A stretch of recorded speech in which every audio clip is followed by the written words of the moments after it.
Hey everyone, and welcome to Brute Strength Day 43.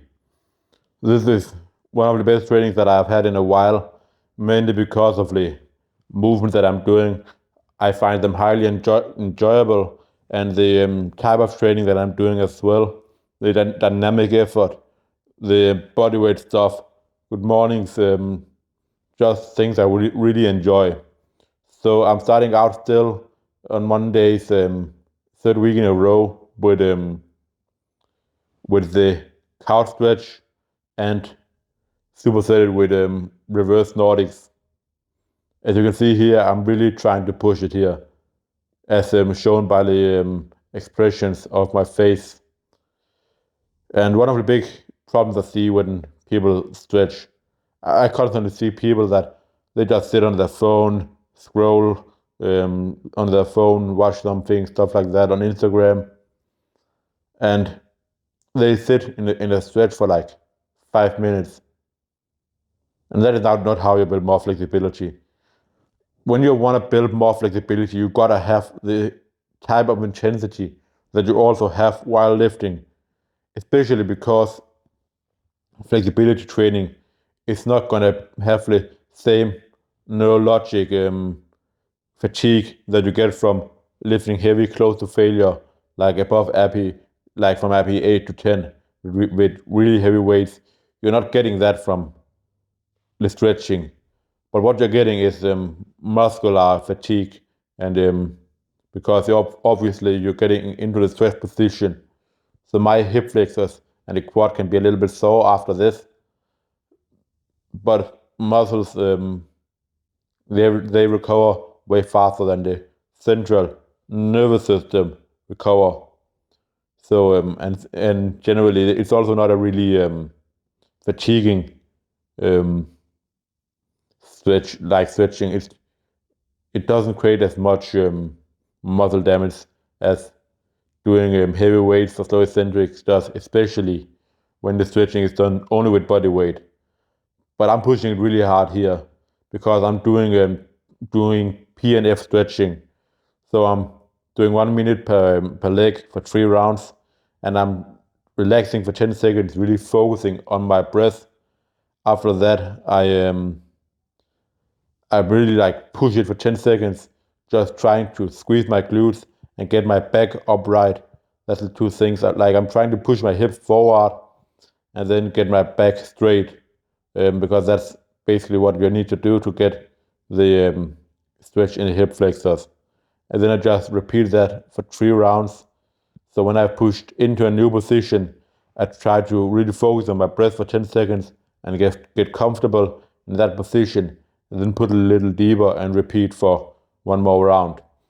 After that, I moved on to the reversed Nordics, and these are feeling better already each week. I'm almost able to get my shoulders down touching now, and when I'm able to do that easily for sets, I'll begin to add weight.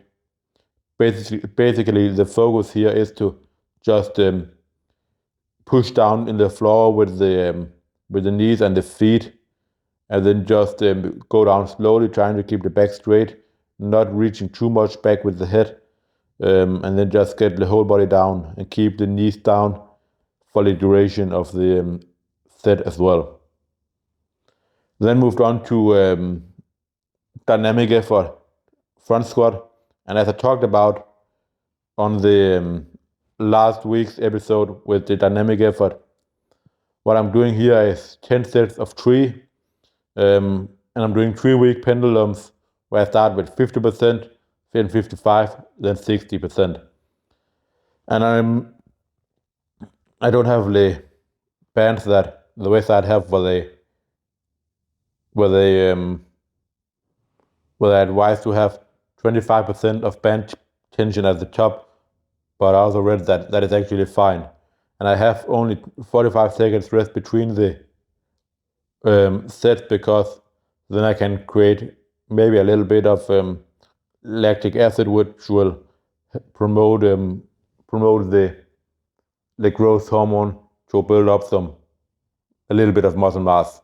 Though this is not really made to build muscle, but to learn to train the central nervous system. because even though the weight here is 110 kg and my 1 rep max is probably somewhere between somewhere around 190, maybe a little bit more, considering I've done the 10 reps with 150 kg. It's still possible, even with lighter weights, to produce more force than your actual 1 rep max is.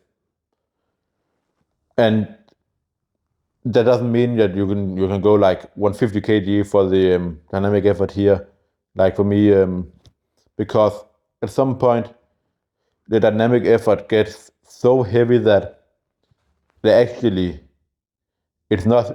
not possible to produce more force than you can with your 1 rep max, right? So I want to produce 200 kg of force here with this weight. And if I went up to 150, even though it could still move a little bit fast, it would be too slow to be more than 200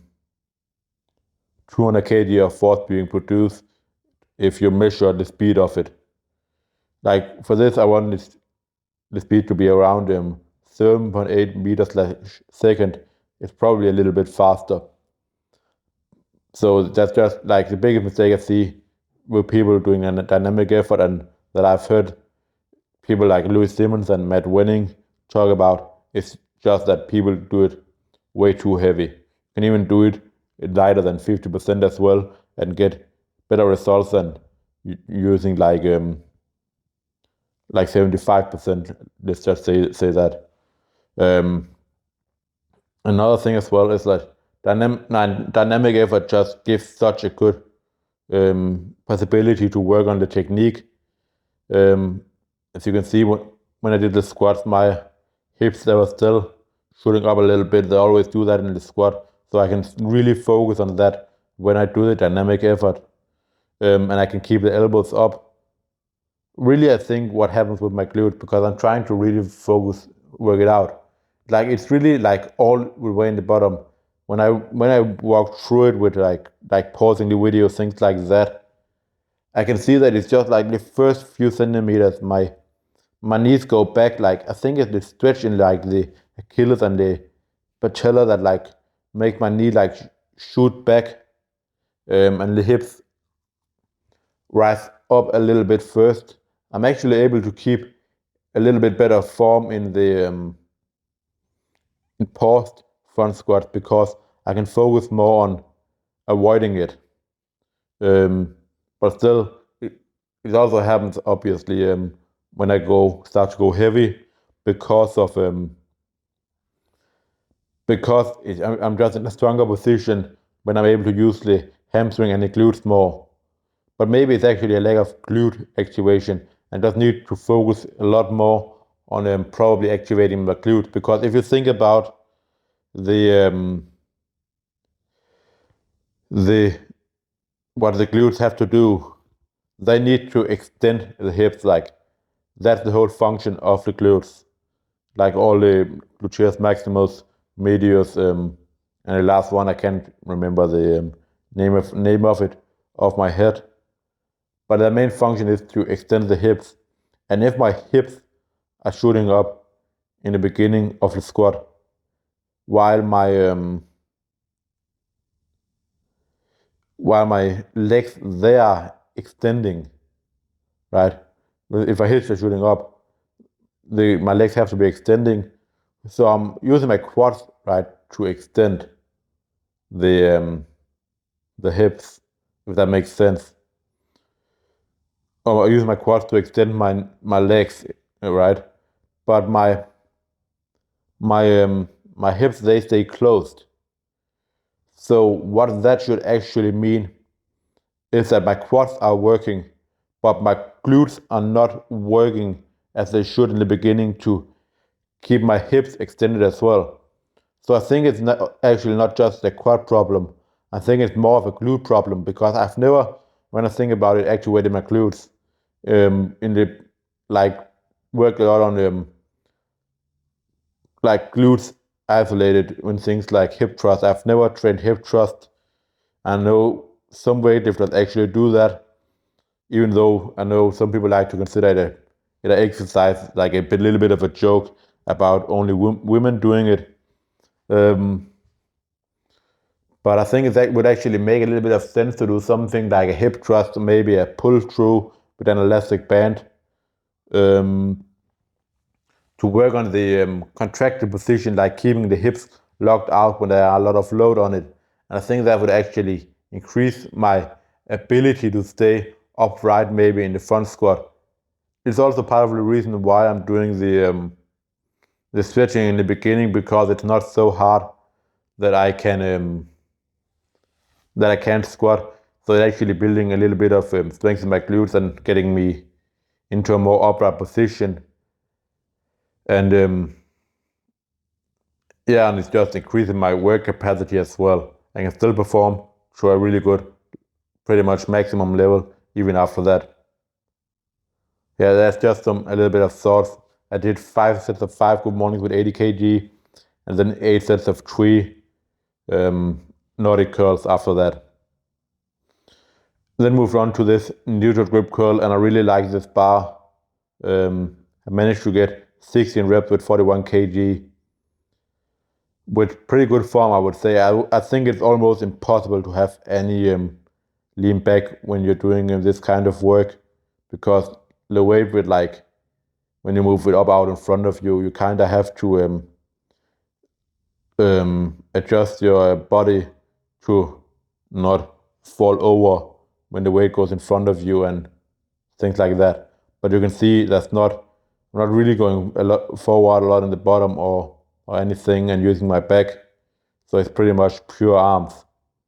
And getting 16 reps with 41 kg, that is like extremely massive for me, because it was like 2 reps shy of failure, which would mean like I can do 60 kg for 1 rep. Maybe I can even do 60 kg for 1 rep as a strict curl against the wall. I would actually love to try that with this bar, because it has the neutral grip, which for me feels extremely good. I was a little bit hesitant about trying this bar, because I thought maybe it's not going to feel as good as an ESET bar, but it most definitely does. I can guarantee you that 100%. And when I go hard for reps on these like really high reps, my biceps are fucking burning, which is how I think biceps training gotta be. Then I ended up with on the 4th set with this extremely high rep set, just squeezing out rep after rep after rep with 31 kg. I think the benefits of doing these extremely light sets like this is that you can just keep on going forever and ever, because the weight is so light. So I can do a lot of what you call rest pause reps, where you rest a little bit in the bottom and then squeeze out more reps. So I decided to build all the way up to 30 reps here. You can see I'm using a little bit of cheating in the end here, but it's totally fine. There was a plus 10 PR. Let me tell you, when I got to 25 reps, my biceps were hurting, not so much because of the how close I were to failure, but just the overall pure amount of volume. So yeah, like I definitely would advise just doing stuff like this to build up work capacity, to build up strength in your tendons and ligaments. And just because you can keep on going forever, it's fucking fun.